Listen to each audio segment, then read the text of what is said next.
ओम श्री गणेशाय नमः। आप सभी का दिन शुभ और मंगलमय हो और श्री गणेश जी की कृपा आप सभी पर बनी रहे। आज सुनिए आगे की कथा। श्री नारायण मुनि कहते हैं कि हे नारद, इस प्रकार देवी पार्वती को समझा बुझाकर भगवान विष्णु परशुराम जी से हितकारक तत्व स्वरूप, नीति का सार रूप और परिणाम में सुखदायक वचन बोले। श्री विष्णु ने कहा कि हे राम, तुमने अकाल्यान मार्ग में स्थित होकर क्रोधवश जो गणेश जी का दांत तोड़ डाला है, इससे तुम श्रुति के मतानुसार इस समय सचमुच ही तुम अपराधी हो। इसलिए मेरे द्वारा बतलाए हुए स्त्रोत से देवश्रेष्ठ गणपति का स्तवन करके पुनः कांड शाखा में कहे हुए इस स्त्रोत द्वारा जगत जननी देवी दुर्गा की स्तुति करो। यह जगदीश्वर श्री कृष्ण की पराशक्ति और बुद्धि स्वरूपा है। इसके नष्ट हो जाने पर तुम्हारी बुद्धि नष्ट हो जाएगी। ये सर्वशक्ति स्वरूपा है। जगत इन्हीं से शक्तिमान हुआ है। यहाँ तक कि जो प्राकृतिक से परे और निर्गुण है, वे श्री कृष्ण भी इन्हीं से शक्तिशाली हुए हैं। इस शक्ति के बिना ब्रह्मा भी सृष्टि रचना में सामर्थ्य नहीं है। नारद, ऐसा कहकर भगवान विष्णु शीघ्र ही वैकुंठ को चले गए। श्री हरि के चले जाने पर परशुराम श्री हरि का स्मरण करके विष्णुप्रद स्तोत्र द्वारा संपूर्ण विघ्नों का नाशक तथा धर्म अर्थ काम और मोक्ष का कारण है, उन दुर्गा जी की स्तुति करने को तत्पर हुए। उन्होंने गंगा जी के शुभ जल में स्नान करके धुले हुए वस्त्र धारण किए। फिर अचली बांधकर भक्तेश्वर गुरु को प्रणाम किया। फिर आचमन करके दुर्गा जी को सिर झुकाकर नमस्कार किया। उस समय भक्ति के कारण उनके कंधे झुके हुए थे और आंखों में आनंद के आंसू छलकाए थे। सारा अंग पुलकायमान हो गया था। परशुराम जी ने कहा, प्राचीन काल की बात है, गौलोक में जब परिपूर्णतम श्री कृष्ण सृष्टि रचना के लिए उद्यत हुए थे, उस समय उनके शरीर से आपका प्रकाष्ठा हुआ था। आपकी कांति करोड़ों सूर्यों के समान थी। आप वस्त्र और अलंकारों से विभूषित थी। शरीर पर अग्नि में तपाकर शुद्ध की हुई साड़ी का परिधान था। नवतरुण अवस्था थी। ललाट पर सिंदूर की बेदी शोभित हो रही थी। मालती की मालाओं से मुंडित गुथी हुई सुंदर चोटी थी। बड़ा ही मनोहर रूप था। मुख पर मंद मंद मुस्कान थी। ओहो, आपकी मूर्ति बड़ी सुंदर थी। उसका वर्णन करना अत्यंत कठिन है। आप मुझको मोक्ष प्रदान करने वाली और स्वयं महाविष्णु की विधि हो। आप ही शिव जी के समीप शिवा अर्थात पार्वती नारायण के निकट लक्ष्मी और ब्रह्मा जी की प्रिय वेदजननी सावित्री और सरस्वती हो, जो परिपूर्णम और परमानंद स्वरूप है। उन रासेश्वर श्री कृष्ण की आप परमानंद रूपड़ी राधा हो। देवगनाएं भी आपकी ही कलास के अंश कला से पारदुभाव हुई हैं। सारी नारियां आपकी विद्या स्वरूपा हैं और आप सबकी करुणा रूपा हो। हे अंबिके, सूर्य की पत्नी छाया, चंद्रमा की पत्नी सर्वमोहिनी रोहिणी, इंद्र की पत्नी सची, कामदेव की पत्नी ऐश्वर्यशालिनी रति, वरुण की पत्नी वरुणानी, वायु की प्राण प्रिय स्त्री, अग्नि की प्रिय स्वाहा, कुबेर की सुंदरी, भार्यम की पत्नी सुशीला, नैऋत्र की जाया कैटभ, ईशान की पत्नी शशिकला, मनु की पत्नी सतरूपा, कंदर्प की पत्नी देवहूति, वशिष्ठ की पत्नी अरुधंती, देवमाता अदिति, अगस्त मुनि की प्रिय लोपामुद्रा, गौतम की पत्नी अहिल्या, सबके आधार रूप वसुंधरा, गंगा, तुलसी तथा भूतल की सारी श्रेष्ठ स्त्रियां, ये सभी तथा इनके अलावा जो अन्य स्त्रियां हैं, वे सभी आपकी ही कला से उत्पन्न हुई हैं। आप मनुष्यों के घर में गृह लक्ष्मी, राजाओं के भवनों में राजलक्ष्मी, तपस्वी की तपस्या और ब्राह्मणों की गायत्री हो। आप सत्पुरुष के लिए सत्व स्वरूप और दुष्टों के लिए कलह की अंकुर हो। निर्गुण की ज्योति और सगुण की शक्ति आप ही हो। आप सूर्य में प्रभा, अग्नि में दहिका, शक्ति जल में शीतलता और चंद्रमा में शोभा हो। भूमि में गंध और आकाश में शब्द आपका ही रूप है। आप भूख प्यास आदि तथा प्राणियों की समस्त शक्ति हो। संसार में सबकी उत्पत्ति के कारण सार रूपा, स्मृति, मेधा, बुद्धि अथवा विद्वानों की ज्ञान शक्ति आप ही हो। श्री कृष्ण ने शिव जी को कृपा पूर्वक संपूर्ण ज्ञान की प्रसवनहि जो शुभ विद्या प्रदान की थी, वे आप ही हो। उसी से शिव जी मृत्युंजय हुए हैं। ब्रह्मा विष्णु और महेश के सृष्टि पालन और संहार करने वाली जो त्रिविध शक्तियां हैं, उनके रूप में आप ही विद्वान हो, इसलिए आपको नमस्कार है। जब मधु कैटभ के भय से डरकर ब्रह्मा जी कांप उठे थे, उस समय जिनकी स्तुति करके वे भय मुक्त हुए थे, उन देवी को मैं सिर झुकाकर प्रणाम करता। मधु कैटभ के युद्ध में जगत के रक्षक ये भगवान विष्णु, जिन परमेश्वरी का सत्वन करके शक्तिमान हुए थे, उन दुर्गा को मैं नमस्कार करता हूँ। त्रिपुर के महायुद्ध में रथ सहित शिव जी के गिर जाने पर सभी देवताओं ने जिनकी स्तुति की थी, उन दुर्गा को मैं प्रणाम करता हूँ। जिनकी स्तुति करके वृषभ रूप धारी श्री विष्णु जी द्वारा उठाए गए स्वयं शंभु ने त्रिपुर का संहार किया था, उन दुर्गा को मैं अभिवादन करता हूँ। जिनकी आज्ञा से निरंतर वायु बहती है, सूर्य तपते हैं, इंद्र वर्षा करते हैं और अग्नि जलाती है, उन दुर्गा को मैं सिर झुकाता हूँ। जिनकी आज्ञा से काल सदा वेग पूर्वक चक्कर काटता रहता है और मृत्यु जीव समुदाय में विचरती रहती है, उन दुर्गा को मैं नमस्कार करता हूँ। जिनके आदेश से सृष्टिकर्ता सृष्टि की रचना करते हैं, पालन करता रक्षा करते हैं और संहार करता समय आने पर संहार करते हैं, उन दुर्गा को मैं प्रणाम करता हूँ। जिनके बिना स्वयं भगवान श्री कृष्ण जो ज्योति स्वरूप और निर्गुण है, सृष्टि रचना करने में सामर्थ्य नहीं होती, उन देवी को मेरा नमस्कार है। हे जगत जननी रक्षा करो, रक्षा करो, मेरे अपराध को क्षमा कर दो। भला कहीं बच्चे के अपराध करने से माता क्रोधित होती है? ऐसा कहकर परशुराम जी उन्हें प्रणाम करके रोने लगे। तब देवी प्रसन्न हो गई और शीघ्र ही उन्हें अभय का वरदान देती हुई बोली कि हे वत्स, तुम अमर हो जाओ बेटा, अब शांति धारण करो। शिव जी की कृपा से सदा सर्वत्र तुम्हारी विजय हो। सर्वात्म आत्मा भगवान श्री हरि सदा तुम पर प्रसन्न रहे।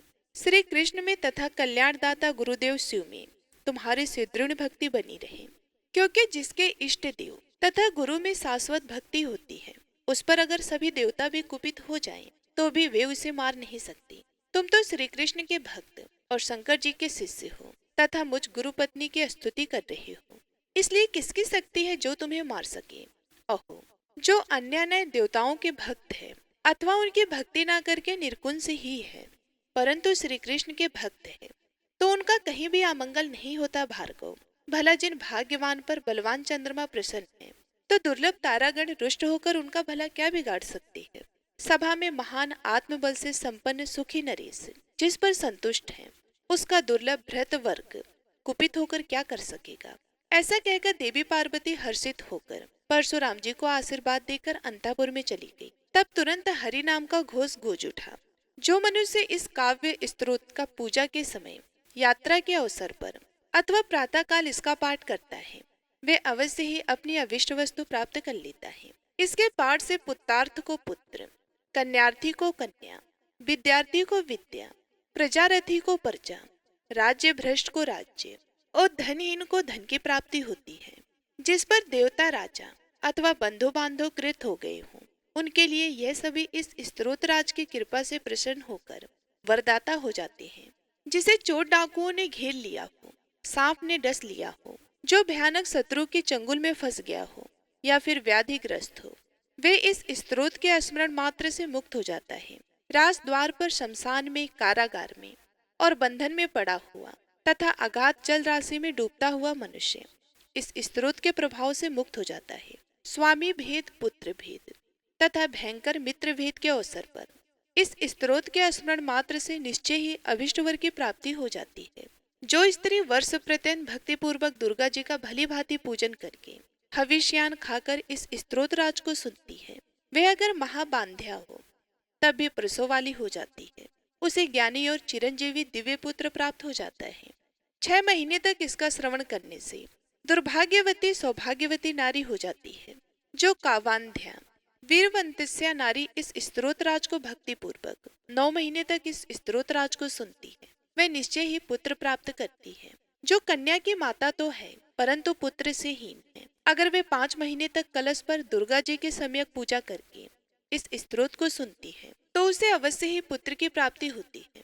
श्री नारायण कहते हैं कि नारद, इस प्रकार परशुराम जी ने हर्षमगन मन से दुर्गा जी की स्तुति करके पुनः श्री हरि द्वारा बतलाए गए स्तोत्र से श्री गणेश जी की स्तुति की। उसके बाद नाना प्रकार के नववेद्य धूपों, दीपों, गंधों और तुलसी के अलावा अन्य पुष्पों से भक्ति पूर्वक उनकी पूजा की। इस प्रकार परशुराम जी ने भक्ति भाव सहित भाई गणेश का भली भांति पूजन करके गुरु पत्नी पार्वती जी और गुरुदेव शिव को नमस्कार किया और शंकर जी की आज्ञा लेकर वहां से जाने को उद्यत हुए। नारद जी ने पूछा कि हे प्रभु, परशुराम जी ने जब विविध नववेद्य तथा पुष्पों द्वारा भगवान गणेश की पूजा की थी, उस समय उन्होंने तुलसी को छोड़ क्यों दिया? मनोहारिणी तुलसी तो समस्त पुष्पों में मान्य और धन्यवाद की पात्र है। फिर गणेश जी उस सारभूत पूजा को क्यों नहीं ग्रहण करते? तब श्री नारायण जी ने जो कुछ देवर श्री नारद को बताया उसका वर्णन आप अगले अध्याय में सुनिए। अगर आज की ये कथा आप सभी को पसंद आई हो तो हर बार की तरह आज भी वीडियो को लाइक करके कमेंट बॉक्स में अपना प्यार जरूर दीजिएगा। आइए अब गौरीपुत्र गणेश भगवान जी की बहुत ही सुंदर कथा सुनते हैं। एक बार भगवान गणेश बाल रूप में चुटकी भर चावल और चम्मच में दूध लेकर पृथ्वी लोक में निकले। वे सबको अपनी खीर बनाने को कहते जा रहे थे, पर सबने उनकी बात को अनदेखा किया। इसी दौरान एक गरीब बुढ़िया ने उनका खीर बनाना स्वीकार कर लिया। एक भगोना चूल्हे पर चढ़ा दिया। इस पर गणेश जी ने घर का सबसे बड़ा बर्तन चूल्हे पर चढ़ाने को कहा। बुढ़िया ने बाल लीला समझते हुए घर का बड़ा भगोना उस पर चढ़ा दिया। कुछ देर में ही एक चमत्कार हुआ। गणेश जी के दिए चावल और दूध बढ़ गए और पूरा भगोना उससे भर गया। इसी बीच गणेश जी नहाने के बाद खीर खाने की बात कहते हुए वहां से चले गए। पीछे से बुढ़िया के पोते पोती आए तो भूख लगने पर बुढ़िया ने उन्हें वह खीर खिला दी। खीर बनते देख रहे पड़ोसन को भी बुढ़िया ने कटोरा भरकर खीर दे दी। बेटे की बहू ने भी चुपके से एक कटोरा खीर खाने के साथ एक कटोरा खीर छिपा दी। इसके बाद भूख लगी तो बुढ़िया ने भी खाने के लिए खीर हाथ में ले ली और बोली, आजा रे गणेशवा, खीर खा ले। तभी गणेश जी वहाँ पहुँच गए और बोले कि मैंने तो खीर पहले ही खा ली। जब बुढ़िया ने पूछा कि कब खाई, तब वो बोले कि जब तेरे पोते पोती पड़ोसन व बहू ने खाई तभी मेरा पेट भर गया। इसके बाद जब बुढ़िया ने बाकी बची खीर के उपयोग के बारे में पूछा तो गणेश जी ने उसे नगर में बांटने को कहा। जब बुढ़िया ने खीर बांटी तो राजा को भी इसका पता चल गया। इस पर उसने बुढ़िया को अपने दरबार में बुला लिया। सारा माजरा जानकर उसने बुढ़िया की खीर का भगोना अपने पास मंगा लिया। पर राजा के महल में जैसे ही वह पहुंचा तो उसमें कीड़े मकोड़े व जहरीले जानवर गिर गए। यह देख राजा ने वह बर्तन वापस बुढ़िया को दे दिया, जो उसके घर ले जाते ही वापस पहले जैसा हो गया। इसके बाद बुढ़िया ने फिर गणेश जी से बची हुई खीर के उपयोग के बारे में पूछा तो उन्होंने झोपड़ी के कोने में गाड़ देने को कहा। ऐसा कर बुढ़िया रात को सो गई और गणेश जी उसकी झोपड़ी को लात मारते हुए अंतर ध्यान हो गए। अगले दिन जब बुढ़िया उठी तो उसे अपनी झोपड़ी महल में बदली हुई और खीर के बर्तन सोने जवाहरातों से भरे मिले। गणेश जी की कृपा जानकर बुढ़िया काफी प्रसन्न हो गई। हे गणेश जी महाराज, आपने जैसा फल बुढ़िया को दिया वैसा सबको देना। कथा कहने वाले व हुकार भरने वाले और आसपास के सुनने वाले सबके भंडार भरे रखना। बोलिए गणेश जी महाराज की जय, भगवान शिव की जय, माता पार्वती की जय। आइए अब सुनते हैं भगवान कृष्ण की एक सच्ची कहानी जो कि आप सभी लोगों को सुनना चाहिए। एक गांव में कृष्णा नामक एक बच्चा रहता था, जिसके जन्म लेते ही उसकी माँ की मृत्यु हो गई और कुछ दिनों बाद माता पिता दोनों की मृत्यु हो गई। इसके बाद कृष्णा की दादी ने उसे पाल पोस कर बड़ा किया। अब कृष्णा 5 साल का हो गया था तो उसकी दादी को उसकी पढ़ाई लिखाई की चिंता होने लगी। एक दिन उसकी दादी अपने पोते को लेकर गुरुकुल गई और गुरुजी से आग्रह करते हुए कहने लगी कि गुरुजी कृपया करके आप मेरे कृष्णा को अपने गुरुकुल में दाखिला देकर हमारी सहायता करें। गुरुजी ने कृष्णा को निःशुल्क शिक्षा देने का वचन दिया और उसकी दादी से कहा कि कल से आप कृष्णा को गुरुकुल भेजिए। इसके बाद दादी और पोता दोनों घर की ओर चल पड़े। घर पहुंचकर दादी को रात भर इस बात की चिंता सताती रही कि गुरुकुल में दाखिला हो गया, गुरुकुल में दाखिला तो हो गया, लेकिन कृष्णा नन्हा सा बालक इतने घने जंगलों को पार करके अकेले गुरुकुल कैसे जाएगा। दरअसल उसके घर और गुरुकुल के बीच एक बहुत घना जंगल था और जंगल में शेर और चीता जैसे बहुत प्रकार के जंगली जानवर थे और घर से गुरुकुल जाने के लिए उस जंगल को पार करना होता था। दूसरे दिन सुबह जब कृष्णा गुरुकुल जाने लगा तो उसकी दादी ने कहा कि बेटा, अगर तुझे रास्ते में डर लगे तो तुम्हारा दूसरा भाई गोपाल इस जंगल में गाय चराता है, तुम उसे पुकार लेना, वो जरूर तुम्हारी मदद करेगा। अब दादी ने यह बात कृष्णा को बस ऐसे ही बता दी ताकि कृष्णा डरे ना। वह सोचे कि इसी जंगल में उसका भाई गोपाल रहता है, इस कारण वो आराम से गुरुकुल जा सके। लेकिन दादी को क्या पता था कि कुछ और ही होने वाला है। अब कृष्णा गुरुकुल के लिए निकल पड़ा। 5 साल का छोटा सा कृष्णा जब उस घने जंगल में पहुंचा तो उसे बहुत डर लगा। चारों तरफ से जंगली जानवरों का आवाज और खड़खड़ाहट से बेचारे कृष्ण को डर लगने लगा। तभी उसे अपने दादी की कही हुई बातें याद आ गई और वे जोर जोर से चिल्लाने लगा। कहने लगा कि गोपाल भैया, मुझे गुरुकुल पहुंचा दो, मुझे बहुत डर लग रहा है, आप जल्दी से आ जाओ भैया, मुझे बहुत डर लग रहा है। उस नन्हे बालक को इतने विश्वास से पुकारता देखकर भगवान श्री कृष्ण दौड़ते चले आए। 14-15 साल के रूप में भगवान श्री कृष्ण कृष्णा के पास आ गए और उसके सामने प्रकट हो गए। उन्हें देखते ही कृष्णा भागकर उनके पास गया और उनसे लिपटकर बोला, गोपाल भैया, मुझे बहुत डर लग रहा था। भगवान ने कहा, अब डरने की कोई बात नहीं, मैं तुम्हें गुरुकुल पहुंचा दूंगा। और उन्होंने उस बालक का हाथ पकड़कर गुरुकुल तक पहुंचा दिया। गुरुकुल पहुंचकर कृष्णा ने कहा कि गोपाल भैया, जब शाम को मेरी छुट्टी होगी उस समय आप मुझे लेने आना और घर तक पहुंचा देना। भगवान ने कहा कि तुम चिंता मत करना, मैं शाम को तुम्हें लेने आऊंगा। अब कृष्णा गुरुजी के पास जाकर अपनी पढ़ाई करने लगा। शाम में जब उसकी छुट्टी हुई तो फिर से भगवान अपने 5 गायों के साथ उसके पास आए। कृष्णा ने जैसे ही उन्हें देखा वे बहुत खुश हुआ और कहने लगा कि गोपाल भैया, आप ऐसे ही रोज मुझे घर से गुरुकुल और गुरुकुल से घर पहुंचा दिया करो। भगवान ने कहा कि अब तुम्हें डरने की कोई जरूरत नहीं, क्योंकि अब मैंने तुम्हारा हाथ पकड़ लिया है। उधर दादी दरवाजे पर चिंतित खड़ी थी, पोते की राह देख रही थी। तभी कृष्णा को आते देख दादी की जान में जान आई। दादी ने कृष्णा से पूछा, बेटा, रास्ते में डर तो नहीं लगा? उस छोटी सी कृष्णा ने कहा, नहीं दादी, मुझे बिल्कुल भी डर नहीं लगा। आगे कहने लगा कि दादी, मेरे गोपाल भैया ने आते जाते हुए मेरा हाथ पकड़कर जंगल को पार करवाया है। दादी को यकीन ही नहीं हुआ और उन्हें लगा कि यह बच्चा है, ऐसे ही बोल रहा होगा। लेकिन रोज यही सिलसिला चलने लगा। भगवान उस नन्हे से बालक को घर से गुरुकुल और गुरुकुल से घर पहुंचा दिया करते थे। एक दिन गुरुकुल पहुंचते ही सभी बच्चों ने उसे बताया कि कल गुरुजी का जन्मदिन है, तो कल हम सभी उनके लिए उपहार लेंगे।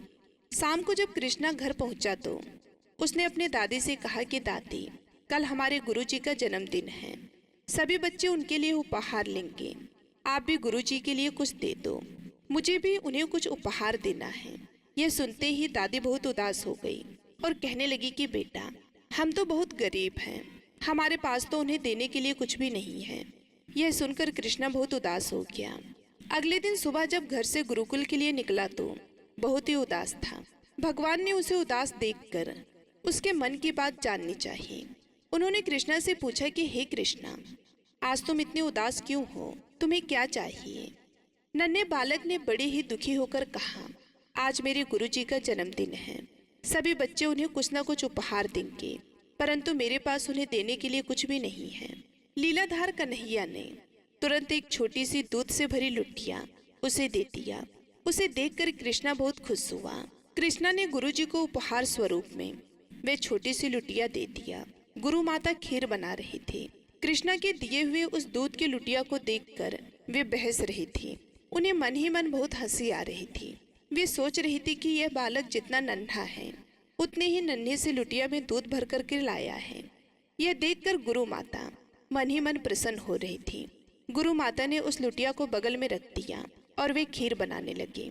कृष्णा से नहीं रहा गया। उसने गुरु माता से कहा कि माता, आप मेरा लाया हुआ दूध भी इस खीर में डाल दीजिए। इतने से दूध में इतनी खीर में क्या होना है, चलो फिर भी मैं तुम्हारे लाए हुए दूध को इस खीर में डाल देती हूँ। पर ये क्या, जितनी बार भी दूध डालती जाती लुटिया बार बार दूध से भर जाता। उनके पास जितने भी बर्तन थे वे सभी दूध से भर गए और अब उनके पास कोई बर्तन नहीं बचा जिसमें वो दूध को रखती।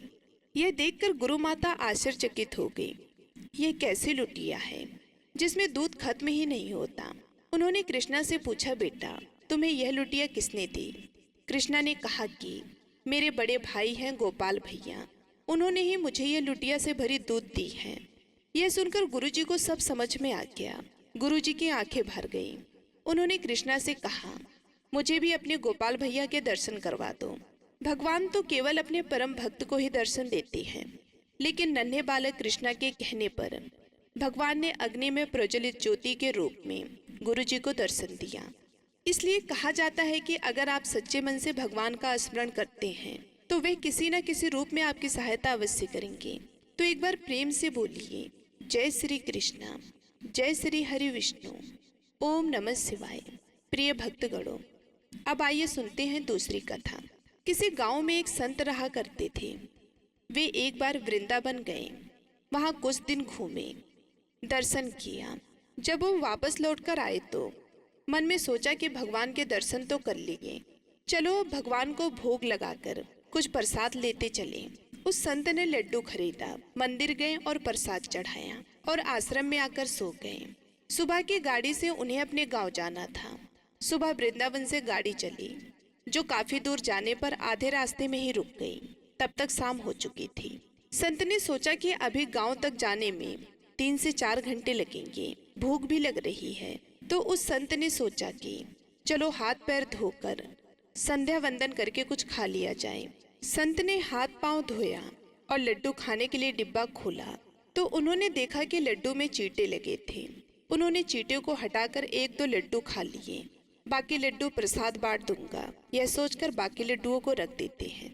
पर कहते हैं ना कि संत हृदय नौ विविध समाज, बेचारों को लड्डुओं से अधिक उन चींटों की चिंता सताने लगी। सोचने लगी कि यह चींटे वृंदावन से इस मिठाई के डिब्बे में आए हैं। बेचारे इतनी दूर तक सफर करके यहाँ तक आ गए।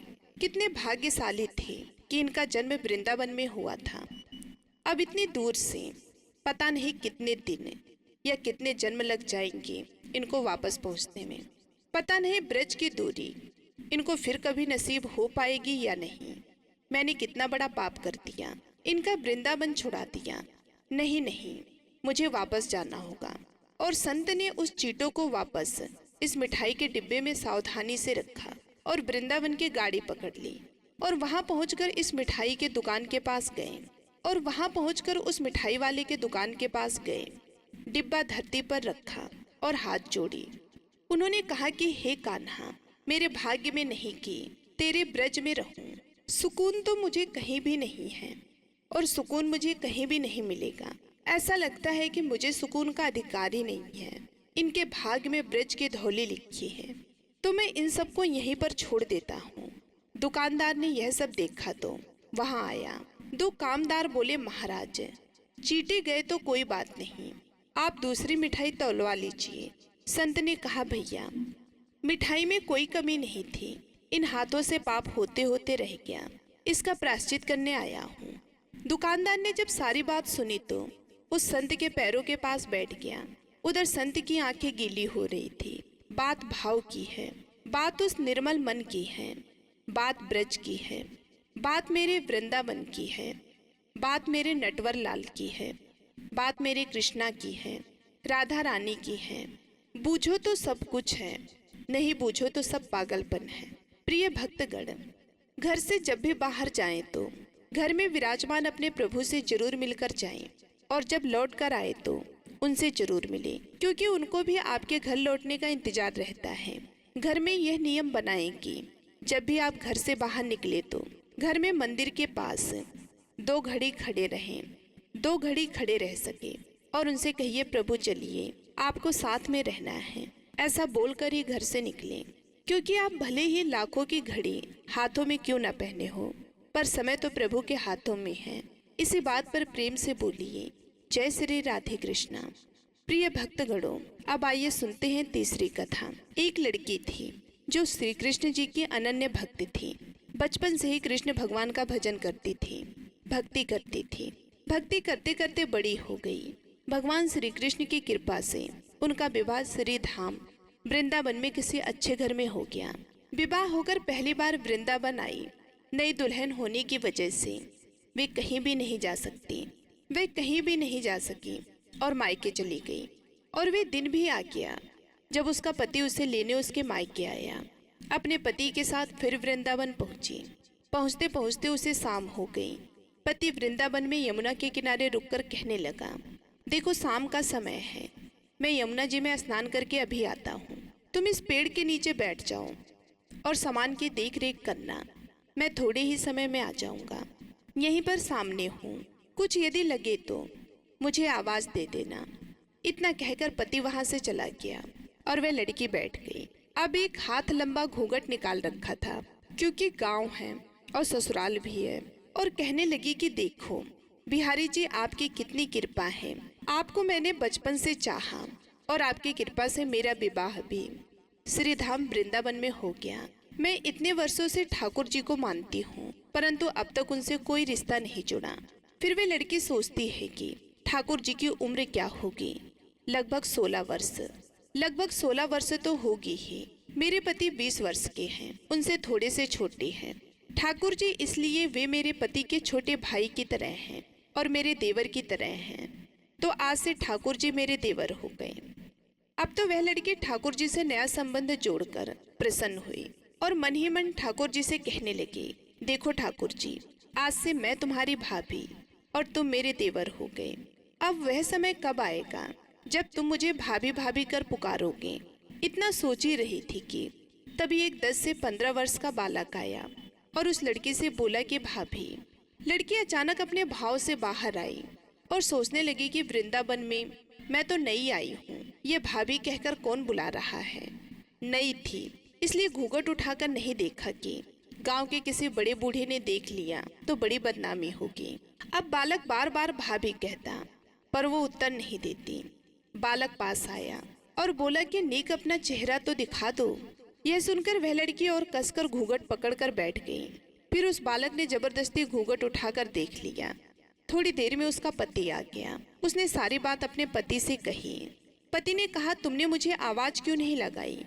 वह बोली कि आपको मैं आवाज लगाती इससे पहले कि वह यहाँ से भाग गया, बस मैंने उसका चेहरा देखा। पति बोला, चिंता मत करो, वृंदावन बहुत बड़ा थोड़े ही है।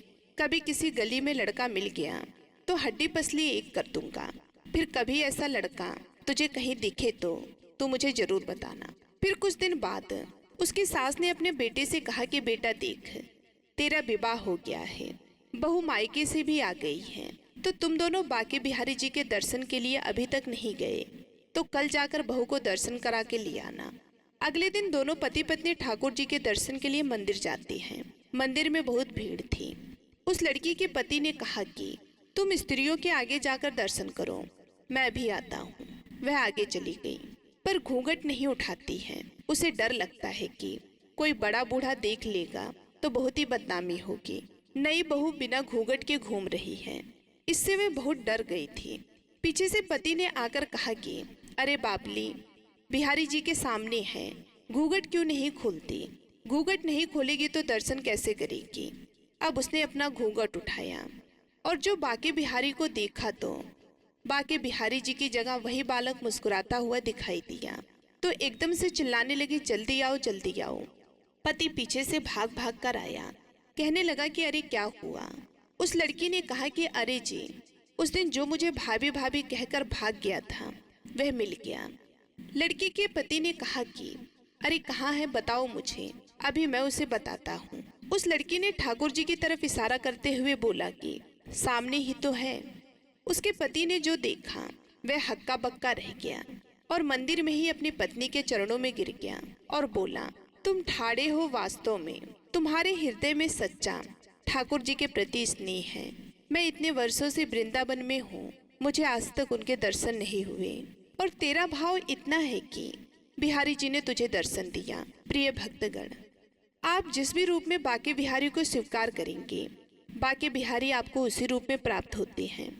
वे किसी के साथ कोई भेदभाव नहीं करते। तो इसी बात पर प्रेम से बोलिए, ठाकुर जी की जय, श्री बाके बिहारी लाल की जय, जय श्री कृष्णा, जय जय राधा रानी। आइए अब गजेंद्र मोक्ष स्रोत का पाठ करते हैं। इस माह में गजेंद्र मोक्ष सूत्र पढ़ने मात्र से जहाँ हर तरफ के ऋण कर्ज से मुक्ति मिलती है, वहीं 10 दिशाओं से शुभ फल दिलाने में भी सक्षम है। इस सूत्र का जाप करने से जीवन में किसी भी प्रकार की परेशानियों से मुक्ति मिलती है। श्रीमद् भगवत गीता के 3 अध्याय में गजेंद्र सूत्र पढ़ने को मिलता है। इस सूत्र में हाथी और मगरमच्छ के साथ हुए युद्ध का वर्णन किया गया है, और गजेंद्र जब युद्ध से हार जाता है तो भगवान श्री हरि विष्णु का ध्यान करके उनकी स्तुति करता है। और उसके स्तुति से प्रसन्न होकर भगवान श्री हरि विष्णु आते हैं और उसे मोक्ष प्रदान करते हैं। और हे भक्तों, इस पाठ को करते समय अगर हम अपने मन में यह भावना रखें कि हे श्री हरि विष्णु, हे मेरे प्रभु, जिस प्रकार से आपने गजेंद्र को परेशानी से बाहर निकाला, उसी प्रकार से हमें भी हमारी परेशानियों से बाहर निकालिए, तो यकीन मानिए निश्चित ही भगवान श्री हरि विष्णु हमारी मदद स्वयं करते हैं। तो आइए अब सच्चे मन से भगवान श्री हरि विष्णु का ध्यान करके इस परम कल्याण स्तोत्र का पाठ करते हैं। जय श्री हरि विष्णु। सूत जी ने कहा कि बुद्धि के द्वारा पिछले अध्याय में वर्णित रीति से निश्चय करके तथा मन को हृदय देश में स्थिर करके वे गजराज अपने पूर्व जन्म में सीखकर कंठस्थ किए हुए सर्वश्रेष्ठ एवं बार बार दोहराने योग्य निम्नलिखित स्तोत्र का मन ही मन पाठ करने लगा। गजेंद्र उवाच, गजराज ने मन ही मन कहा कि जिनके प्रवेश करने पर, जिनकी चेतना को पाकर ये जड़ शरीर और मन आदि भी चैतन्य बन जाते हैं, चैतन्य की भांति व्यवहार करने लगते हैं, ओम शब्द के द्वारा लक्षित तथा संपूर्ण शरीर में प्राकृतिक एवं पुरुष रूप से प्रविष्ट हुए उन सर्व समर्थ परमेश्वर को हम मन ही मन नमन करते हैं, जिनके सहारे यह विश्व टिका है, जिनसे यह निकला है, जिन्होंने इसकी रचना की है और जो स्वयं ही इसके रूप में प्रकट है, फिर भी जो इस दृश्य जगत से एवं इसके करुणा भूता प्रकृतिक से सर्वदा परे विलक्षण एवं श्रेष्ठ हैं। उन अपने आप बिना किसी कारण के बने हुए भगवान की मैं शरण लेता हूँ। अपने संकल्प शक्ति के द्वारा अपने ही स्वरूप में रची हुई और इसलिए सृष्टि काल में प्रकट और परले काल में उसी प्रकार आप प्रकट रहने वाले इस शास्त्र प्रसिद्ध कार्य कारण रूप जगत को, जो अकुंठित दृष्टि होने के कारण साक्षी रूप से देखते रहती है, उनसे लिप्त नहीं होते, वीचसु आदि प्रकाशकों के भी परम प्रकाशक प्रभु मेरी रक्षा करे। समय के प्रभाव से संपूर्ण लोकों के एवं ब्रह्मादि लोकपालों के पंचभूत में प्रवेश कर जाने पर तथा पंचभूतों से लेकर महत्व पर्यंत संपूर्ण कारकों के उनके परम करुणा रूप प्रकृतिक में लीन हो जाने पर उस समय दुर्जय तथा अपार अंधकार रूप प्रकृति ही बच रही थी। उस अंधकार के परे अपने परम धाम में जो सर्वव्यापक भगवान सब और प्रकाशित रहते हैं, वे प्रभु मेरी रक्षा करें। भिन्न भिन्न रूपों में नाट्य करने वाले अभिनेता के वास्तविक स्वरूप को जिस प्रकार साधारण दर्शक नहीं जान पाते, उसी प्रकार सत्व प्रधान देवता तथा ऋषि भी जिनके स्वरूप को नहीं जानते, तो फिर दूसरा साधारण जीव तो कैसे ही जान सकता है अथवा वर्णन कर सकता है। वे दुर्गम चरित्र वाले प्रभु मेरी रक्षा करें। आसक्ति से सर्वदा छूटे हुए संपूर्ण प्राणियों में आत्मबुद्धि रखने वाले, सबके आकरण हेतु एवं अतिशय साधु स्वभाव मुनिगण, जिनके परम मंगलमय स्वरूप का साक्षात्कार करने की इच्छा से वन में रहकर अखंड ब्रह्मचर्य आदि अलौकिक व्रतों का पालन करती हैं, वे प्रभु ही मेरी गति है।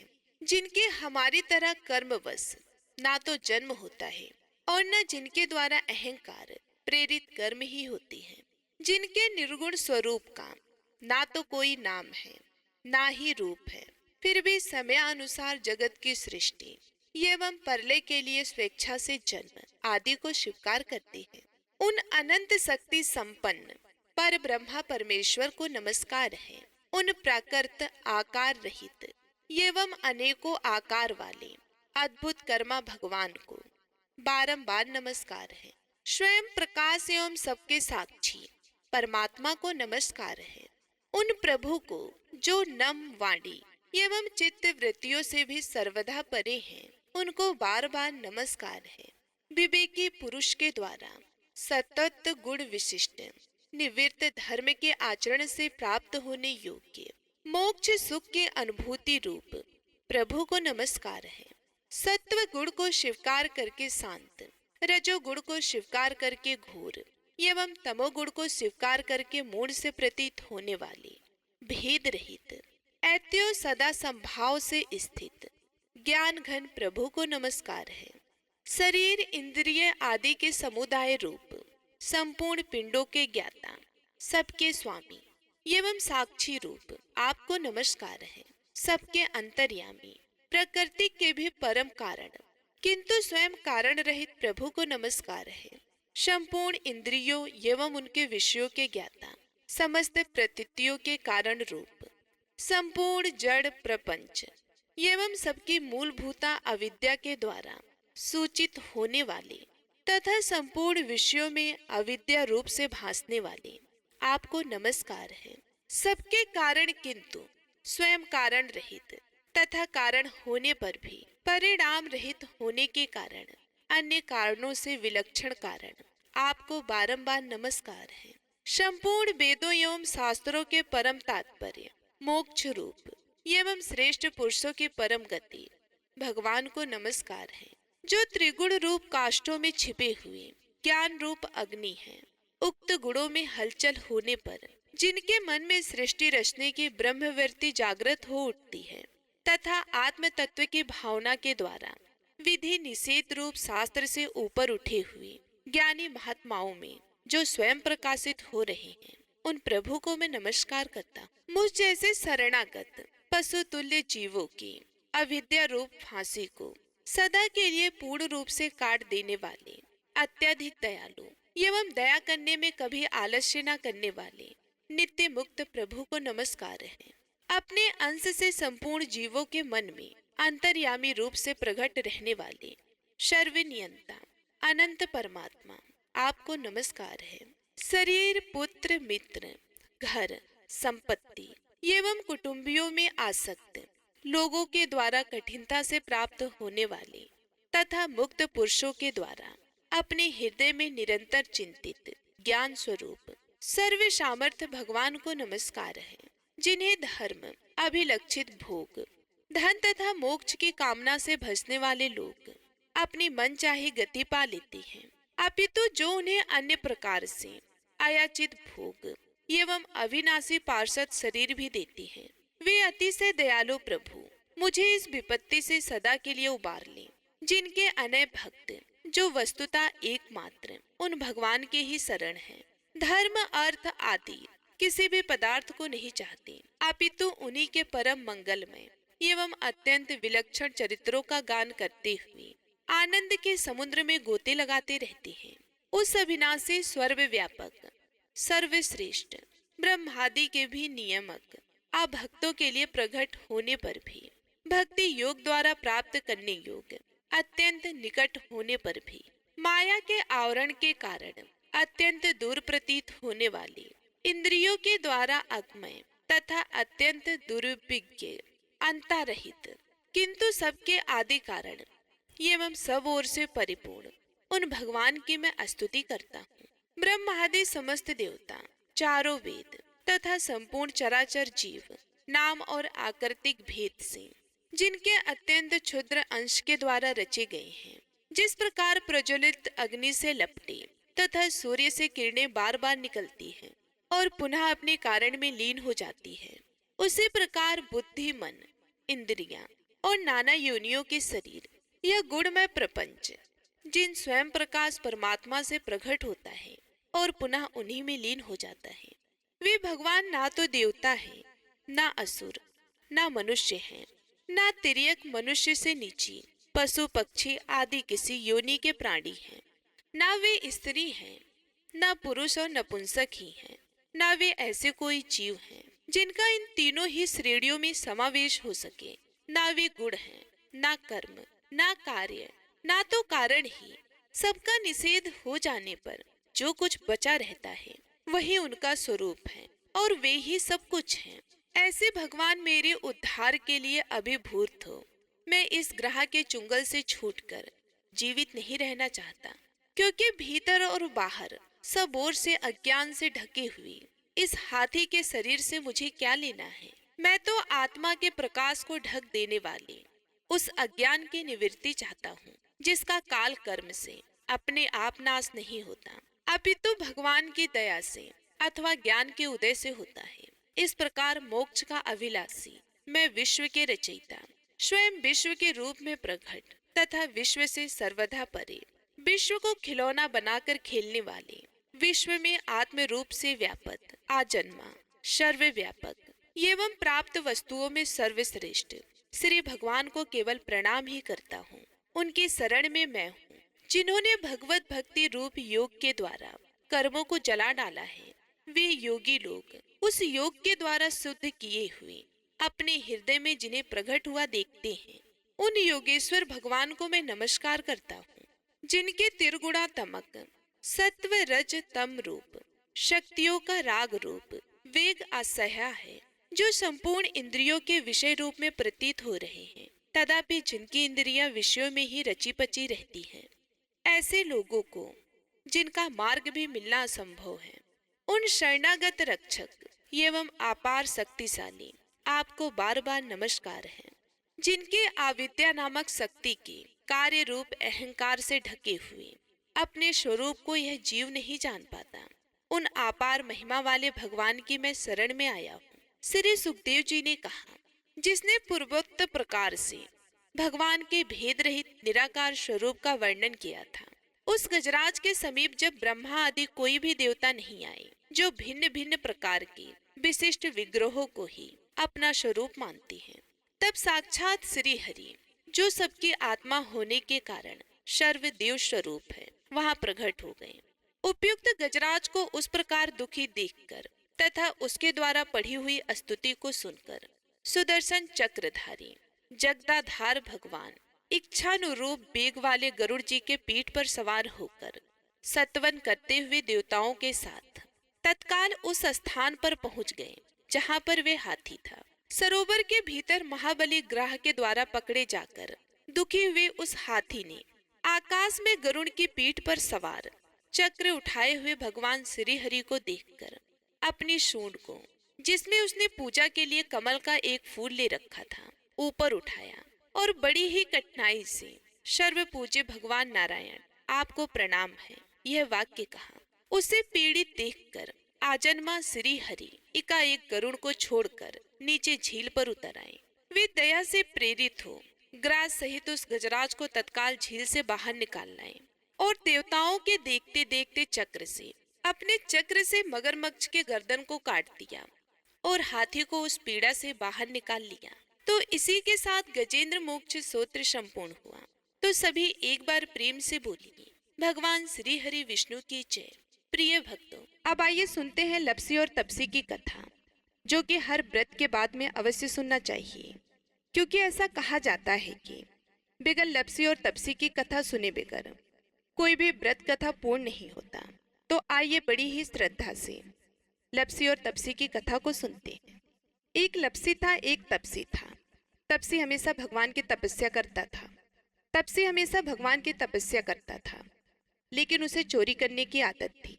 लप्सी हमेशा सवा सेर की लप्सी बनाता और पहले भगवान को भोग लगाता, उसके बाद में स्वयं भोजन करता। दोनों भाइयों का यही नियम था। तो एक दिन किसी बात को लेकर दोनों में कहासुनी हो गई।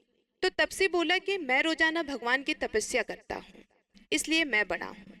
तो लप्सी बोला कि मैं रोज भगवान को सवा सेर की लप्सी का भोग लगाता हूँ, इसलिए मैं बड़ा हूँ। ऐसा कहते हुए दोनों जोर जोर से लड़ने लगे। तभी वहां से नारद जी गुजर रहे थे। दोनों को लड़ता हुआ देखकर वहां आए और उनसे पूछा कि तुम दोनों क्यों लड़ रहे हो। तो दोनों ने अपने आप को बड़ा बताया और साथ में बड़ा होने का कारण भी बताया।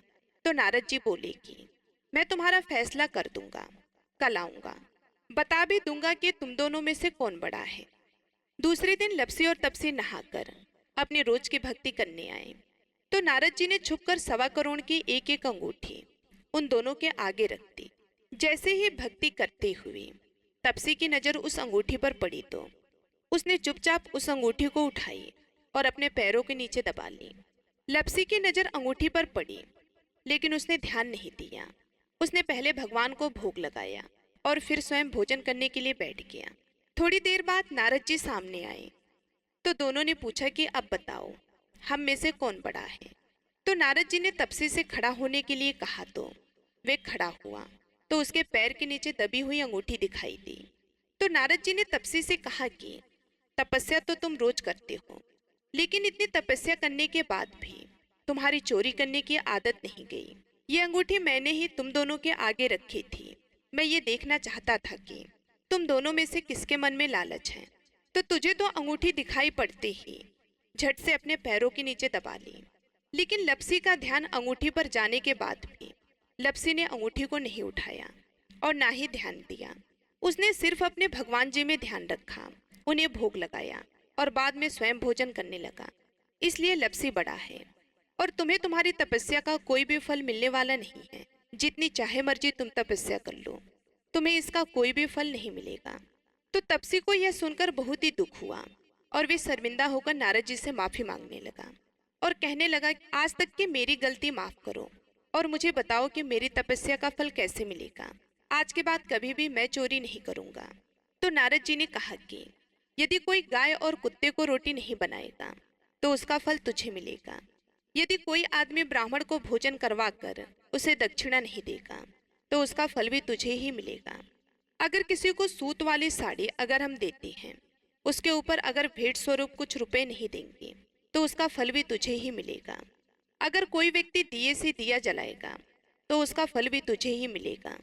अगर कोई औरत आंगन लीप कर चौका नहीं लीपेगी तो उसका फल भी तुझे ही मिलेगा। यदि कोई व्रत कथा में सारी कहानी सुन ले लेकिन तुम्हारी कहानी ना सुने तो उसका फल भी तुझे ही मिलेगा। उस दिन से हर व्रत कथा और कहानी के साथ लपसी और तपसी की कहानी कही और सुनी जाती है। उम्मीद करती हूँ आज की ये वीडियो आप सभी लोगों को बेहद ही पसंद आई होगी। मिलती हूँ मैं आप सभी लोगों से अगली वीडियो में।